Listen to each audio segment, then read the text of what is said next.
Precious one, for the world is your cradle.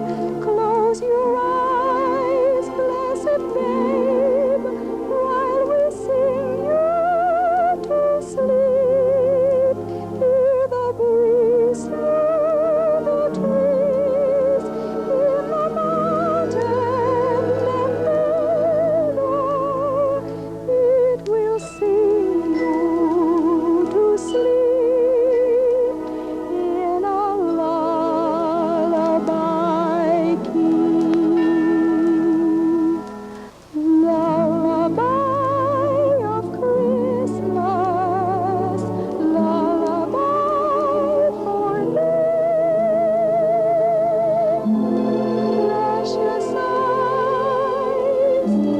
sleepy eyes, close your eyes and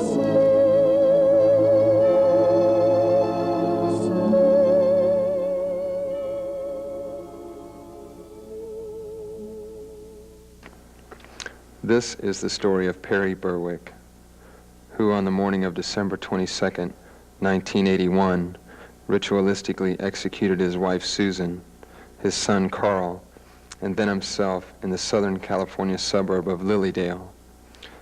His self-loathing had been as complete as to allow him to believe that the very love of his family had somehow contaminated them and that they must be put out of their misery. His daughter Adrian, whose jaw was severely mutilated that morning, has successfully undergone reconstructive plastic surgery and now lives with Perry's sister Shirley. The rest of the family is now buried in adjoining plots in a nearby cemetery. I am nothing. We all must die. I love you all. But I don't deserve to love anything. God will forgive me, I know, because he knows that there is only one way for us. Please forgive me.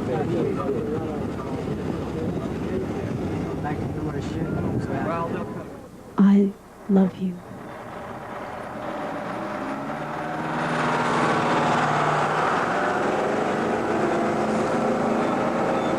Bateman's problem asks, if a Martian were to land on Earth and you had a dead lobster, how would you prove to the Martian that that lobster were the remnant of a living thing?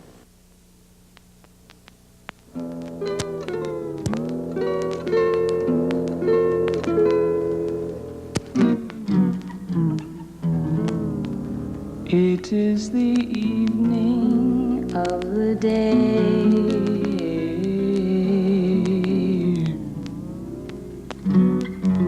I sit and watch the children.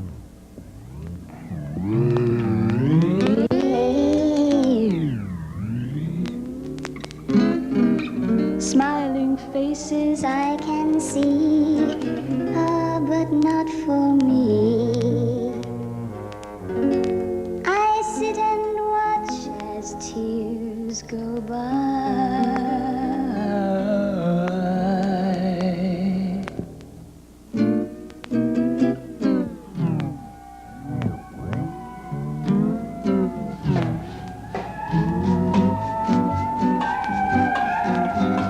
My riches can't buy everything.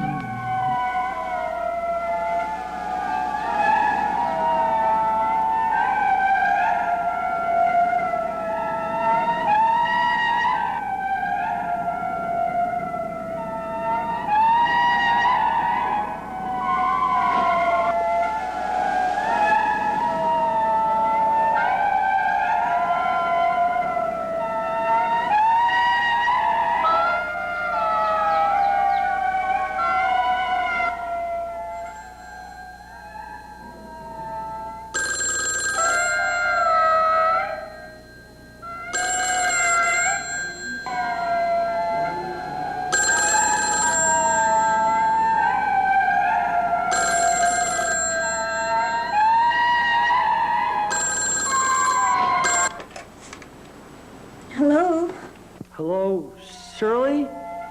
A little later. It is really early in the morning. Yeah. Okay. What? I'm at the Treadway Motor Lodge. Wait a minute. What are you saying? I want to know what we're talking about. Oh, okay. We're talking about the, it's not on. We're talking about the, oh, it's there. Yeah, there's a murder that occurred in the area at 6 o'clock this morning. I prefer not to have my picture taken. Would you just put it down? Okay, sure. It's not on. Okay. That guy, Buddy. You know who I'm talking about? The one that always wants you on his bowling team? Well, he told me I had a behind, like a little peach. Isn't that funny, honey? Huh? Is that cute? Yeah.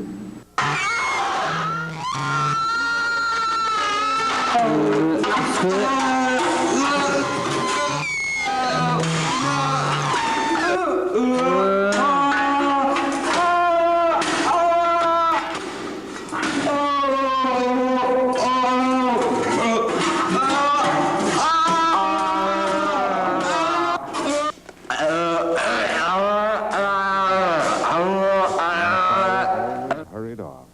He'd been amused or shocked to learn that the child had some affliction that made him dumb. And from out his cherub's mouth, instead of words, would come a horrible deformity of sound. A scourging, piercing, ear-scraping babble of howls and braying gibberish.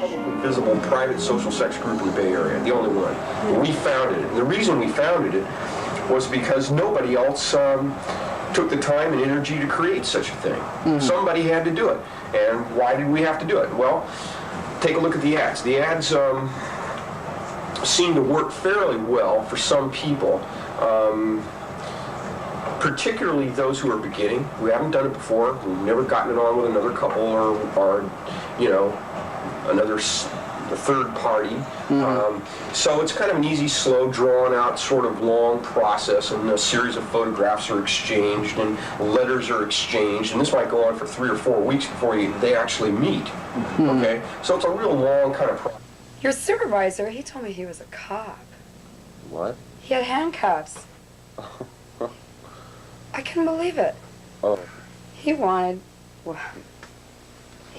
me to put the handcuffs on him.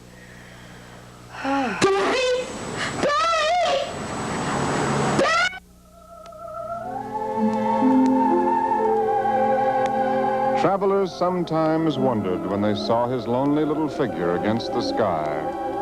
And none of them could know that he wasn't lonely anymore. Why, he couldn't be lonely among friends.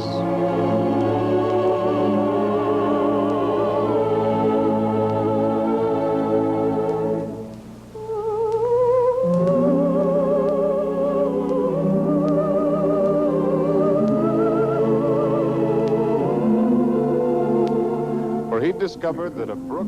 I think the feelings run high at holiday time. I think one of the things that happens in our society is that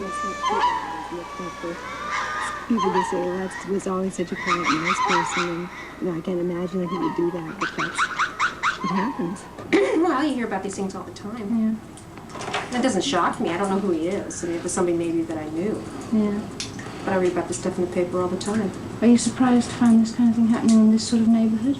Not particularly. No, because I don't think it has anything to do with neighborhoods. I think it's, psychological.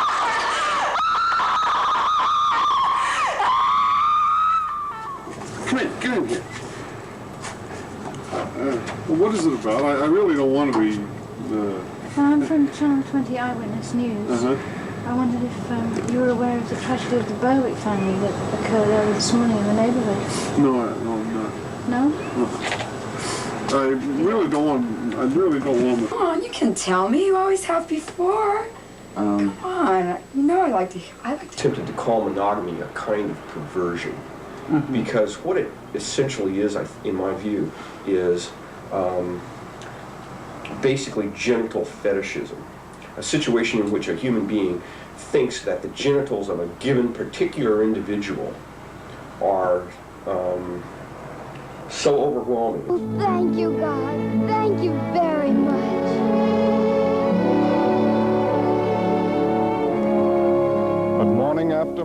god disappointed him. And when months of mornings had vanished into Egypt, Au knew he would always be as voiceless as a tumblebug, as a wood tick, as a worm. Then This is the party room where most of the stuff it goes on? Mm-hmm. Uh-huh. See the mirrors here? Probably How many? 6 to 8 couples? 6 to 8 people. Uh-huh. Okay. And what about is there a lot of people that are bondage oriented, or could you move over a little bit so I Not could... too many. Uh-huh, but you just have that in case Yeah, they are... this is here just in case.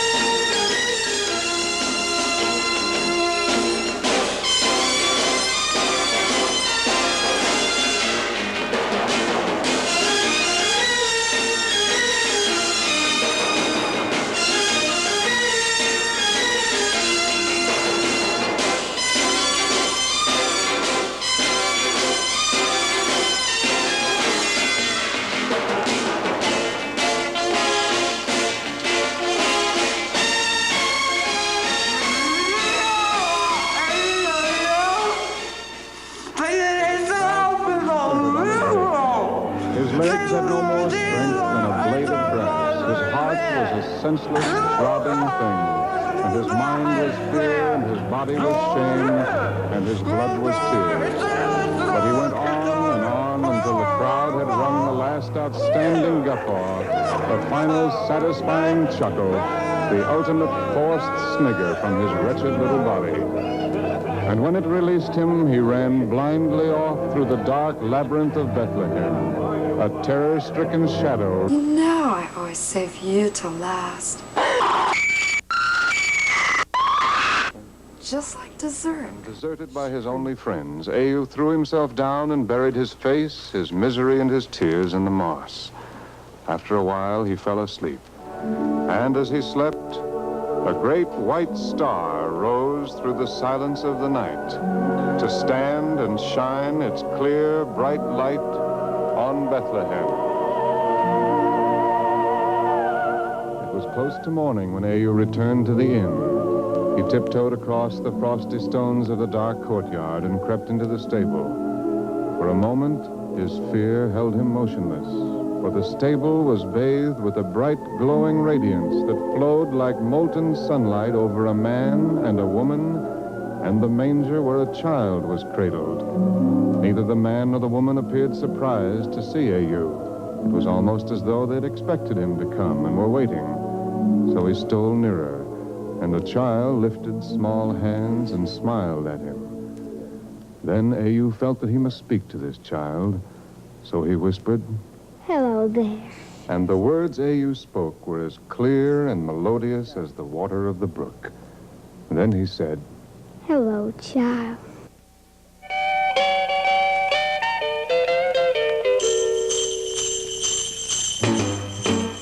Jingle bell, jingle bell, jingle bell rock. Jingle bells swing and jingle bells ring. Snowing and blowing up bushels of fun. Now the jingle hop has begun. Jingle bell, jingle bell, jingle bell rock. Jingle bells chime and jingle bell time. Dancing and prancing in Jingle Bell Square. In the frosty air. What a bright time. It's the right time to rock the night away. Jingle bell time is a swell time to go gliding, to go